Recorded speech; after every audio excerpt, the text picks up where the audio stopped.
What is Temple House in Nigeria? Introduce yourself. My name is Dele Ijaiya-Oladipo, and I'm a managing partner at Temple House in Nigeria. Temple House in Nigeria, basically what we do is we convert used shipping containers into habitable spaces.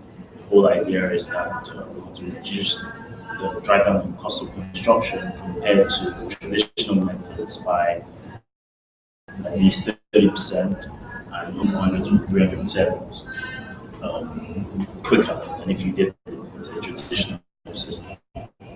How does that work? Really? How do you convert that? How do you convert shipping containers, right? How do you convert that to housing? The temple housing is actually part of a global network that's sourced from Holland. So what happened was that the whole team was trained by team in Holland, came down trained, and what we try to do is use local materials and use Nigerians in all our processes. So we don't actually import these finished goods from abroad. So we get everything we need locally and using your standard carpenters, electricians, bricklayers. Okay, so who are your target markets within the Nigerian within the Nigerian space? Who are your target markets? What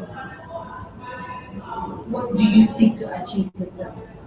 So the technology can actually be used for a wide range of things. So from residential to offices to campsites for corporates. For it could be a company that they want to pretty much expand their office space without having to get a whole new building or location. So it can actually be used by almost anybody. The whole idea is that in the long run, it would be another option for affordable housing. We also are going to be pushing into student housing as well. So don't be surprised when you see hostels completely built out of containers. It's been done everywhere else in the world, so there's no reason why it can't be done here. Do you see the Nigerian market as something you can actually that will be receptive to that kind of idea? Because it's actually a new, completely new idea. Why do you think the Nigerian market needs it? Actually, the way we look at it, the market is it's massive, and there is an avenue for new entrants, especially with different technologies. So we feel that although it's initially starting as a niche product, we feel that there is some sort of mass market, you say, mass market appeal to it. I mean, over the last 4 years, interest in the demand for the product has grown significantly. When we first started, it was like people were questioning how can I live in a container. But once we actually finished several projects, people it then turned into oh wow, is this a shipping container?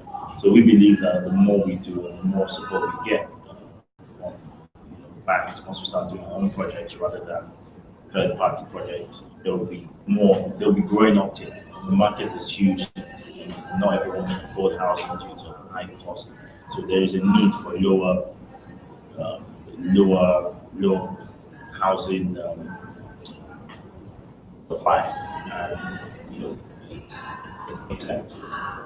Okay, so now you're going to tell us your story. How did you start in the construction industry? Have you always been a construction person? Did you study at school? But how did you develop interest? Okay. I actually studied economics for my first degree. I did that because then I didn't know what I wanted to do. And I felt with economics, it gave me more time to decide. My master's was in real estate economics. And I actually went, it was actually during, like, I heard about or we studied the whole container technology while doing my master's. And it did pique my interest, but straight out of the university, you just wanted to get the best high paying job that you can get as quick as possible. So that's what I kind of I did for several years before deciding to go straight into construction. And what I felt was that as long as you have good teams, so we have a team of architects, the engineers with us, quantity surveyors, it didn't really matter that I'm not architect by trade. I'm not a civil engineer by trade. Okay, so for your kind of business, for instance, I'm a young business and I'm tired of paying rent wherever I am, right? And I decide, oh, okay, this is really interesting. It's going to cut costs for the building. How much do I need as so if I walk up to you right now and say, oh, I'd really like you to give me like do some architecture for me as against the traditional buildings, how much would that cost me to erect, say, a 3 bedroom or a 2 bedroom? Okay, in terms of build is one thing, rent is another. Yeah. The whole idea is because we're building and we're not less and we're not quicker, you pay significantly less in terms of rent. If you're renting one of our structures, for example, so we're looking at maybe you're paying 40% of the price of what you pay anywhere else. With the build option, it's a little bit different because obviously you have to find where you're going to put it. So it's the cost of land that really makes a big play in that. But if you compare it to actually the cost of the building compared to the traditional, we're looking at 30-40% cheaper. And obviously, while it could take you 6 months to a year to build for example, 3 bedroom bungalow, something that we can do in a matter of weeks. So those are the kind of advantages you get. And also, worst comes to worst, you rent a piece of land, you put our structure on it, 4 years down the line, you can actually move it. So you can like disassemble it and move it somewhere else. And what you're doing is that for a brick building, you will have to rebuild it. For us, where you only use about 20 to 30% of the actual materials. So rather than rebuilding the whole structure, you're only pretty much topping it up with 20%, 30%. Okay, so what would you say are the challenges of running your type of business? It's the niche market. Yep.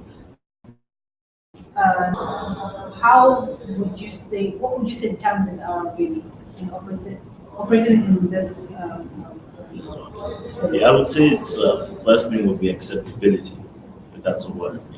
Your people have where as Nigerians we're very preset in our thinking of what a home should look like. Where where in reality there are so many options. I mean, in other parts of the world, people build houses using sandbags. People build houses using waste material. And you walk into one of these homes and they look exactly like anything else. So that's the key thing. We felt that more and more projects we do, getting those projects hard, but more and more projects we do, it now becomes more acceptable, essentially. Another thing would be the financing aspect of it as well, because it's not a traditional system. So you can't go to the bank and say, oh, I want a developer's mortgage to build an estate. Whatever we do, we have to do ourselves because the structures are not yet put in place. But as I said earlier, we feel that as we get more and more of a track record, these sort of things will be iron themselves out. Okay.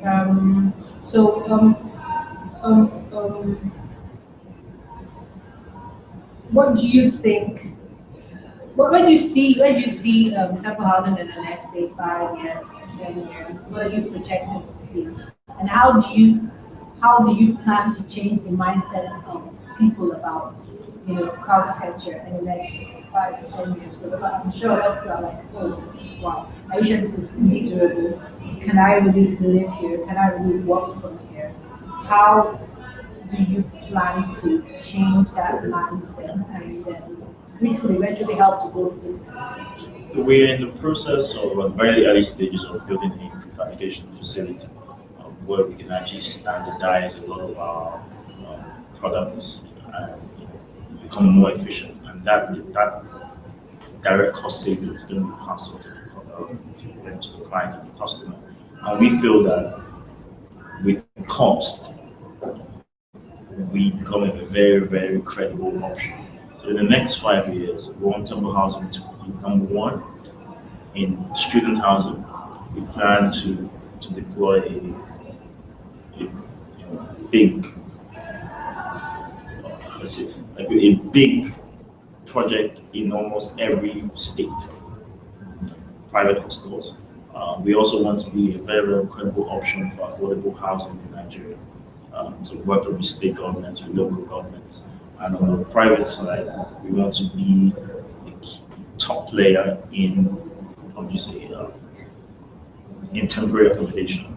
So, for example, oil and gas companies, mining companies, you have a project, you're going to be there for 3 to 5 years, rather than renting a hotel or renting a space for that period. We will come in, we will deploy our units there for you. They will put up close to your project site or on your project site. At the end of the project, we move away, you achieve your objectives, we achieve ours as well. Okay, so is running a carbon-texture business in Nigeria an easy one? Not in the, I mean, like in the sense of finances. How much we need to start? Yes. To start, Those who are interested are like, oh wow, I think I can do this. How much do they really need to start? I mean, I would say it took an incredible amount of money to start it. The key thing for us was partnering with someone that had done it for a long time. That's why we went after temple housing in Holland. It was very important for us to also get that international accreditation. So that's where a lot of the money actually went into the brand. Then we built the team stage by stage. I mean, my partner and I, we worked for several years without a salary. The first thing, everyone gets paid. Then we then we can now start to look at different things. I would advise people not to look at the funds to start a business as a barrier. The most important thing is actually to go out and do it. And if you do have a will, it will work out. Our first set of meetings, we didn't get a job for about 9 months.